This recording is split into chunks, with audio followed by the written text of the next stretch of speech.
Respected principal madam, सुमन madam, और दूसरे जो हमारे जुड़ी बहनें हैं और दूसरे साथी हैं जो, अब बड़ा मुश्किल है माननीय मंत्री जी के बाद बोल पाना, जब कौशल किशोर जी ने इतने सरल शब्दों में आपने कि कैसे कौशल किशोर जी ने कुशलता से हमारे किशोर और किशोरियों को जो लाभान्वित किया है। और आज इस प्रोग्राम में मेरा आने का मकसद ये है कि बिगड़ी हुई समझ को ठीक करने आया हूँ, बिगड़ी हुई समझ को ठीक करने आया हूँ, खोई हुई हंसी को रिपीट करने आया हूँ। पला बढ़ा इसी प्रदेश हरियाणा में, आज उसी हरियाणा को नशा मुक्त करने आया हूँ, उसी हरियाणा को नशा मुक्त करने आया हूँ। तो मेरा पर्पस क्या है? जो मंत्री जी ने बातें कही कि हम अपने से शुरुआत करके अपने गांव, अपने पड़ोस और फिर राष्ट्र, अपनी संस्था, इनको कैसे हम नशा मुक्त बना सकते हैं। क्योंकि हम एक सॉन्ग सुनते थे सर कि जैसे बीज बोओगे वैसे फल पाओगे। तो जैसे हम समाज का, आसपास का, हमारे वातावरण का निर्माण करेंगे, वैसा ही हमारा सबका परिवेश, वैसा ही हमारा सबका देश होगा। तो जरूरी है हम उसके लिए जो मंत्री जी का अभियान है, उस अभियान की सफलता तभी होगी जब हम सारे मिलकर के इसके लिए काम करेंगे। अब हमें प्रकृति ने इतनी अच्छी जगह पे, और भगवान ने कहूं मैं, इतने अच्छे देश में जन्म दिया है। ये मेरे पर आप पे डिपेंड करना है कि अब हमने रहना कैसे। दिक्कत ये आती है मंत्री जी कि हम अभी चांद पे बसने की तो बात करते हैं, लेकिन धरती पे रहने की अभी हमें समझ नहीं आई है। तो धरती पे कैसे रहना है, अपनों के साथ कैसे रहना है, अपनों को कैसे रखना है, ये बड़ा एक प्रश्न है। ठीक है, हमें अच्छी जगह पे जन्म मिल गया है, अच्छे देश में, लेकिन अब आपने और हमने डिसाइड करना है इसको और अच्छा कैसे बनाना है। बहुत सारी बातें आपसे साझी की कि मैं इसलिए बोल रहा हूं, मेरी बातों को आप ध्यान से सुनना, क्योंकि जो बात मुंह से निकलती है वो सिर्फ कान तक जाती है, लेकिन मंत्री जी ने जो बातें बोली दिल से बोली है, और दिल से जब बातें जाती है वो दिल तक जाती है। तो मैं भी कोशिश कर रहा हूं आपके साथ कि वो बातें साझी करूं। जो नशे की बात की, आज हम स्वामी विवेकानंद जी का बर्थडे मना रहे हैं, तो युवा पीढ़ी हमारी प्रेरणा ले उनके व्यक्तित्व से, उनके जीवन से, कि किस तरह से एक युवा पूरे समाज में नहीं, देश में नहीं, लेकिन पूरे संसार में एक क्रांति ला सकता है। और ये आदतें जो खासकर बुरी आदतें हैं, मैं उनको कहता हूं रस्सी की तरह होती है। इसमें रोज एक बट देंगे तो वो इतनी मजबूत हो जाएगी वो टूट नहीं पाएगी। यही नशों में है, अगर हमारी वो आदत बन गई तो बड़ा दिक्कत है। और हम तो उस देश के वासी है जहां पे सर्वे भवन्तु सुखिनः की बात की जाती है, सर्वे संतु निरामया की बात करते हैं। तो कहीं ना कहीं हमें आज युवाओं को सोचना होगा, क्योंकि राष्ट्र बंदूक तोप से मजबूत नहीं बनता। जो जवानी है वो जवानी खोखली है या मजबूत है, उस मजबूत जवानी से राष्ट्र मजबूत बनता है। अब उस मजबूत युवा को कैसे बनाया जाए, उसका एक ही जरिया कि हम इनको बुरी आदतों से बचाएं। तो इस तरह के जो प्रोग्राम्स होते हैं उनका मकसद ये होता है कि कैसे हम इन प्रोग्राम से प्रेरणा लेकर के अपने जीवन में भी उन आदर्शों को, उन प्रेरणाओं को अपने जीवन में लागू करें। तब तो इस प्रोग्राम का फायदा है, वरना तो फिर इंसान तो एक के बाद एक आता है, एक के बाद एक जाता है, तो उसका कोई फायदा नहीं होता जब तक हम इन बातों को अपने जीवन में ना लेकर के आए। क्योंकि सबसे ज्यादा जरूर मेरा रंग क्या है, मेरी सूरत क्या है, उससे कोई फर्क नहीं पड़ता। लेकिन जो सबसे ज्यादा फर्क पड़ता है वो आपकी सीरत, वो आपकी नीयत है, कि आपकी नीयत में जो पॉजिटिविटी आ जाए तो हम, और इसमें मैं अक्सर कहा करता हूं, तीन बातों को ध्यान रख लेना। हमारा जो अक्ल है वो कहां पे है? दिमाग में। दिमाग में हमारे अक्ल, तीन चीजें हैं, दिमाग, आंख और दिल। दिमाग में किसी ने पूछा कि क्या रहता है, कहता है अकल। लेकिन जब कहा दिमाग में घमंड आ जाता है तो अकल चली जाती है। तो हम किसी भी टाइप का युवा घमंड ना करें। दूसरा, आंख। आंख से पूछा आपके पास क्या होती है? आंख ने कहा मेरे अंदर शर्म रहती है। लेकिन जब उस आंख में लालच आ जाता है, वो शर्म चली जाती है। तीसरा, दिल। दिल में क्या रहता है? दिल ने कहा मेरे अंदर मोहब्बत रहती है। लेकिन उसमें कहा जब बुरी आदतें, ईर्ष्या, द्वेष, बुरी आदतें वो रह आ जाती है, तब वो मोहब्बत, जब वो भावना नहीं रहती। तो हम सीख जाएं, दिल में जो दिमाग है उसमें अक्ल को जगह देना, आंखों में शर्म को, और दिल में जो अच्छी आदतें हैं उन आदतों को अगर हम जगह देना सीख जाएं, तो मैं कह सकता हूं ये धरती स्वर्ग हो सकती है। ये धरती और ये देश जो है सुंदर हो सकता है। अब दिक्कत ये आती है सर, हम जो नशा करते हैं हम उनसे किनारा कर लेते हैं। लेकिन as a teacher, as a student, as a youth, हमारा फर्ज ये होना चाहिए, अगर कोई साथी गलत संगत में पड़ भी गया है तो हम उसको बाहर कैसे निकालें। हमारा जो सबका प्रयास है वो होना चाहिए कि हम उसको बाहर कैसे लेकर के आए। ये नहीं कि उससे किनारा कर ले, उसको हम साथ जोड़े, उसको हम समझाएं, है ना। और बड़ा दुर्भाग्य है जब किसानों का चालान काटा जाता है पराली जलाने के लिए। मैंने कहा था किसी वक्त कि किसानों का चालान काटा पराली जलाने पे, क्यों नहीं होता चालान उस जो सिगरेट जलाने पे। तो नशा, वो सरकार को भी ध्यान रखना होगा, लेकिन सरकार से ज्यादा मेरी और आपकी जिम्मेदारी है। सरकार से ज्यादा हमारी जिम्मेदारी है। और एक युवा होने के नाते, विवेकानंद के जन्मदिन के नाते, युवा दिवस के नाते, मैं आपसे कहना चाहूंगा कि हमारा जो प्रयास है वो होना चाहिए कि जो भी बुराइयां ये नशे के रूप में समाज में है, उनको हम किस तरह से दूर कर सकते हैं, किस तरह से अपने आप को दूर रख सकते हैं। और मेरा और आपका मकसद यही होना चाहिए कि देश जले मैं कुछ ना बोलूं, देश जले मैं कुछ ना बोलूं, ऐसा मैं गद्दार नहीं, ऐसा मैं गद्दार नहीं, और अपने फर्ज से पीछे हट जाऊं, ऐसे मेरे संस्कार नहीं, मेरे संस्कार नहीं। तो मेरा फर्ज, आपका फर्ज क्या होना चाहिए, मेरी ड्यूटी, आपकी ड्यूटी क्या होनी चाहिए कि किस तरह से जो साथी किसी भी तरह से इस संगति में चले गए, क्योंकि मैं मानता हूं इस सबसे ज्यादा जो जिम्मेवार है इसमें संगति है। अब मैं कई बार बोलता हूं, मेरा किस परिवार में जन्म हुआ वो भगवान की मर्जी थी। मेरे को गरीब घर में या ठीक घर में पैदा नहीं किया, मैं भगवान पे दोष दे देता हूं। मेरी मैरिज किससे होगी, लड़का या लड़की से, वो ठीक नहीं मिली, मैं अपने पेरेंट्स को दोषी करार देता हूं। मेरे को मैच अच्छा नहीं मिला, मेरे पेरेंट्स ने किया। लेकिन मैं आप साथियों से पूछना चाहता हूं, अगर मेरे आसपास अच्छे लोग नहीं है, या मैं कहूं नशा करने वाले लोग हैं, उसकी जिम्मेवारी ना भगवान की है, ना आपके माता पिता की है, ये आपकी और मेरी जिम्मेवारी है कि आप किन लोगों के साथ रहेंगे, किन लोगों के साथ बैठेंगे। तो हमें ये सोचना होगा, संगति का बड़ा असर होता है। और मैं तो अक्सर कहा कर सकता हूं कि इंसान प्लस अगर नशा मिला दो, इंसान अगर नशा करता है तो वो शैतान के बराबर हो जाता है, और अगर शैतान और हैवान में से नशा निकाल दो, वो इंसान हो जाता है, सिंपल। तो हम कहां जा रहे हैं? क्योंकि दिक्कत ये आती, जो मैं कह रहा था संगति, कि हम मंदिर में तो शायद अकेले जाते हैं, लेकिन जो बुराई है उसमें साथ बैठ करके हम मिलते हैं, है ना। तो बोलते ना, एक गंदी मछली पूरे तालाब को गंदा कर देती है। लेकिन मंत्री जी मैं कहना चाहूंगा, एक जो बुरी आदत है नशे की, वो पूरी जिंदगी को बर्बाद कर देती है। और जिंदगी को नहीं, कईयों की जिंदगी को बर्बाद कर देती है, जो आपकी संगति है। तो पूरे शौक अकेले को नहीं, पूरे परिवार के लिए शौक बन जाता है। नशे का रास्ता, मैं कहा करता हूं, नाश का रास्ता है।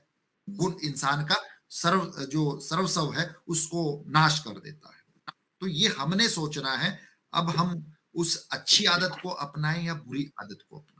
और कई बार घरों से भी ये आदत बनती है, नो डाउट, कि घरों में अगर ये आदत है तो बच्चे में आने के चांसेस ज्यादा रहते हैं। मैं आपको एक छोटी सी कहानी साझा कर रहा हूं। एक बच्चा था, एक दो बच्चे थे परिवार में, बहन भाई, और उनके माँ बाप जो थे वो दोनों हस्बैंड वाइफ जॉब करते थे।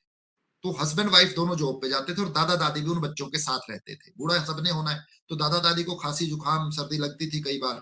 तो उन्होंने क्या कि माता पिता थे उन बच्चों को, उन्होंने कहा कि उनके दादा दादी को कि आपको खांसी जुकाम और बच्चों को भी लगने का खतरा है, इसलिए आपका कमरा अलग कर देते हैं। तो कमरा धीरे धीरे अलग कर दिया। मैं ये क्यों कह रहा हूं, क्योंकि अच्छी आदतें बुरी आदतें सारी पेरेंट्स से वो बच्चे इम्बाइब करते हैं। तो जब कमरा अलग कर दिया, लेकिन होता क्या था कि अक्सर वो भोजन इकट्ठा करता था पूरा परिवार। तो धीरे धीरे वो खांसी जुकाम बढ़ता गया, तो उन्होंने कहा पिताजी माताजी आपके बर्तन भी हमें अलग करने पड़ेंगे, ये मुश्किल है, स्टील के बर्तन है, इसमें मिक्स हो जाते हैं, पता नहीं लगता, तो हम आपके लिए लकड़ी के बर्तन मंगवा देते हैं। अब जब वो खाना खाते तो लकड़ी के बर्तन में डाल के दे दिया जाता, और वो स्टील के बर्तन में खाते बच्चे और उनके पिता माता। हुआ क्या, तो 2-4 दिन बाद जब वो जॉब से दोनों हस्बैंड वाइफ आए, दोनों भाई बहन लगे हुए थे चाकू और लकड़ी लेकर के। तो उन्होंने पूछा पेरेंट्स ने, तुम कर क्या रहे हो?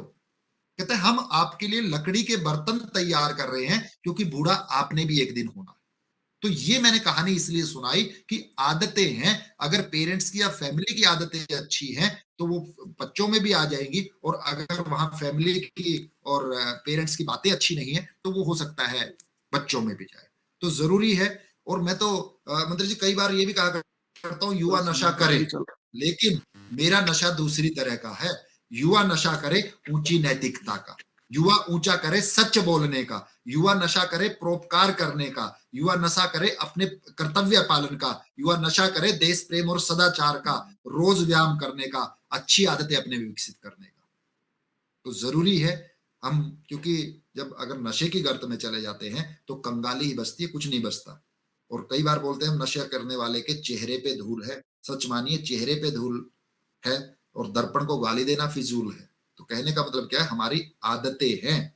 और मेरा हर प्रोग्राम में जुड़ने का पर्पज ये रहता है, और मेरा परिचय भी यही होता है मैडम, मैं अपना परिचय इसी रूप में देता हूं कि मेरा प्रयास रहता है कि युवाओं को सही आदतों से जोड़ा जाए।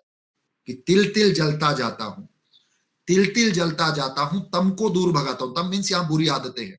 तिल तिल जलता जाता हूं, तम को दूर भगाता हूं, मैं सूरज का वंशज हूं, कीचड़ में भी खिल जाता हूं, मिट्टी की प्रतिमाओं में अब जीवन भरता जाता हूं। मिट्टी की प्रतिमाएं जहां हम जीवन जीना भूल गए हैं, मिट्टी की प्रतिमाओं में अब जीवन भरता जाता हूं, पथरीले पथ पर सरल बना सबको राह दिखाता हूं, जीवन का घोर प्रशिक्षक हूं, जीवन का घोर प्रशिक्षक हूं, मैं एक शिक्षक हूं, मैं एक शिक्षक हूं। तो मेरा दायित्व ये बनता है कि मैं फिजिक्स केमिस्ट्री हिस्ट्री पढ़ाने के साथ साथ कुछ अच्छी आदतें भी जो बच्चों को सिखाए, हम बताएं।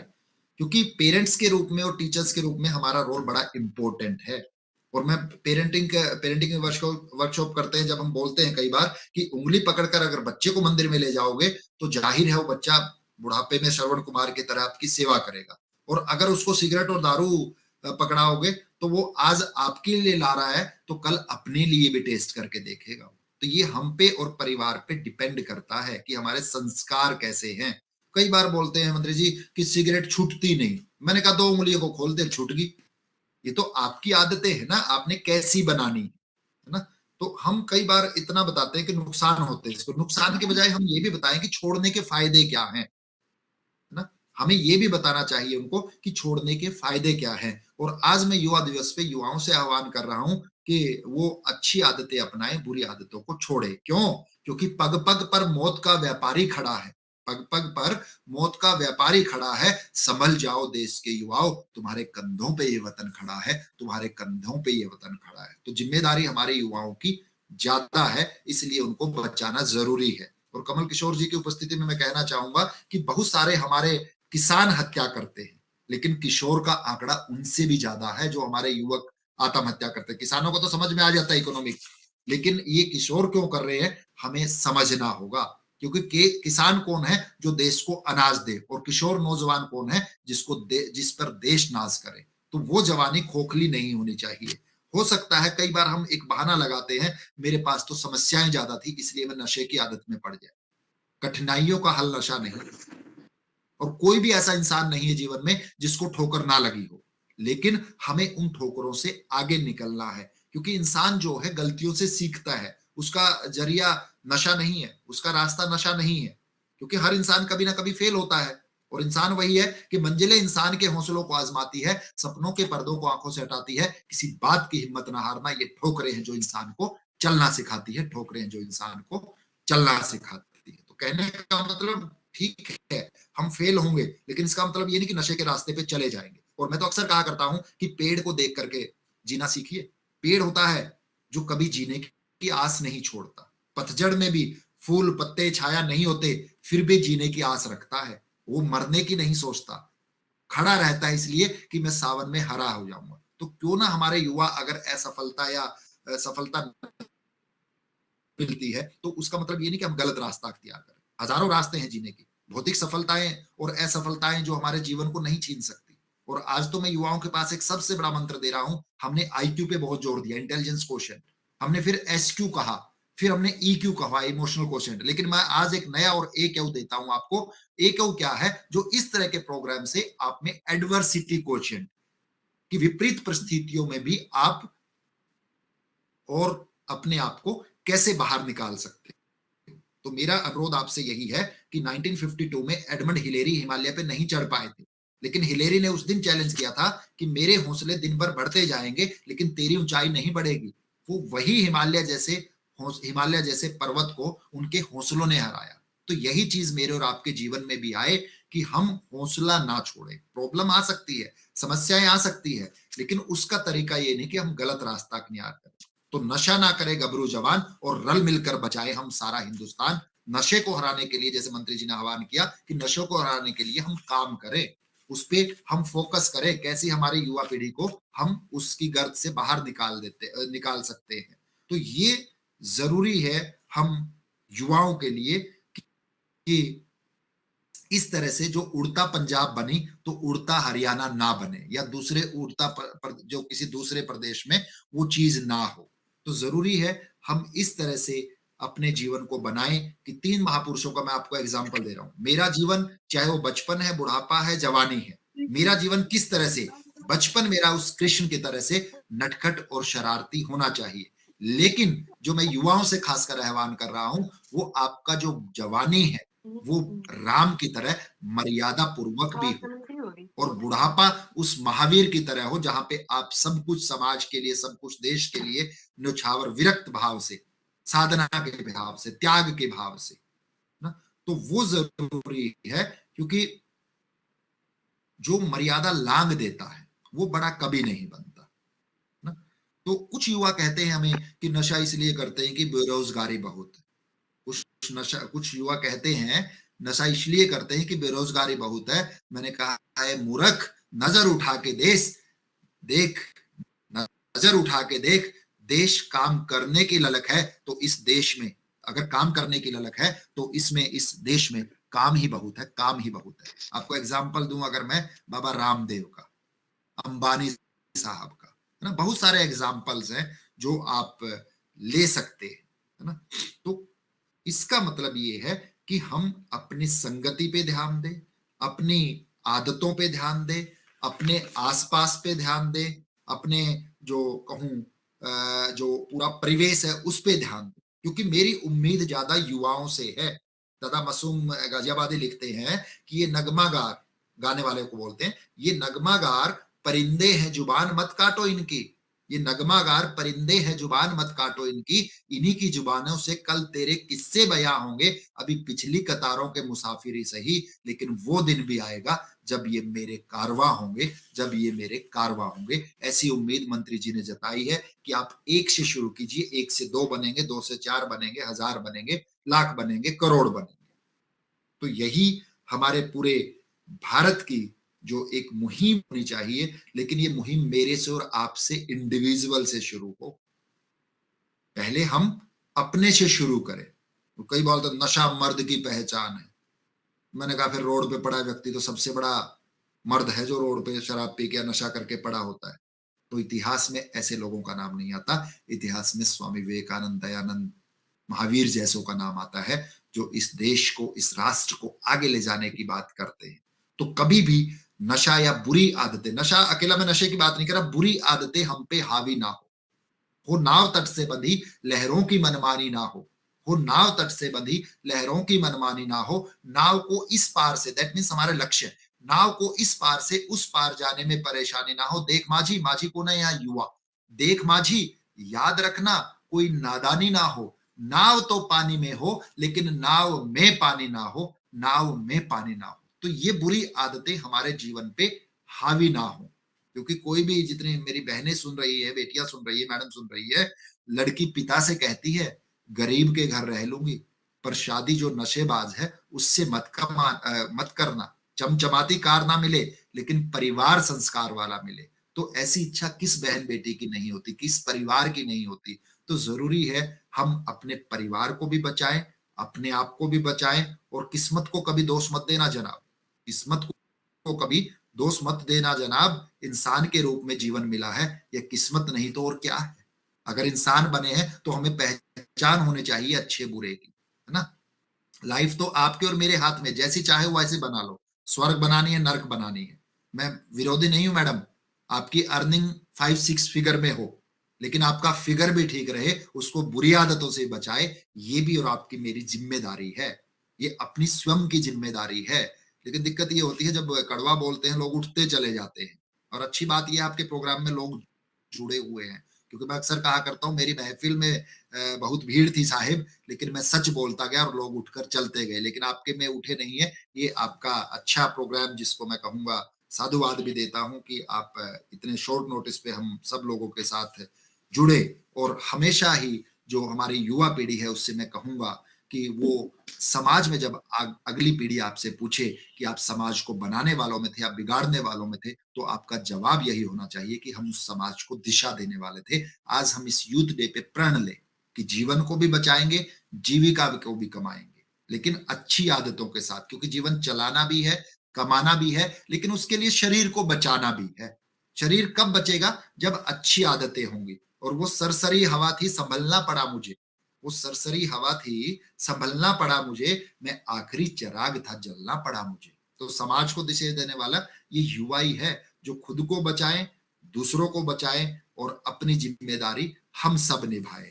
जो नशा करता है, मैंने कहा उसका स्वभाव, नियत बदलनी है। हमने उससे किनारा नहीं करना, उसके साथ जो वाकफियत है वो बढ़ानी है, उससे जुड़ना है, ताकि हम उसकी आदत को बदल पाए, उसकी नीयत को बदलना है। हमने सिपाही नहीं, हथियार बदलने। हमने मुसाफिर नहीं, रास्ता बदलना है। हमने मरीज नहीं, अस्पताल बदलने हैं। हमने विद्यार्थी नहीं, स्कूल या कॉलेज बदलने हैं। हमने युवा नहीं, उनकी नीयत को, उनका स्वभाव को बदलना है ना।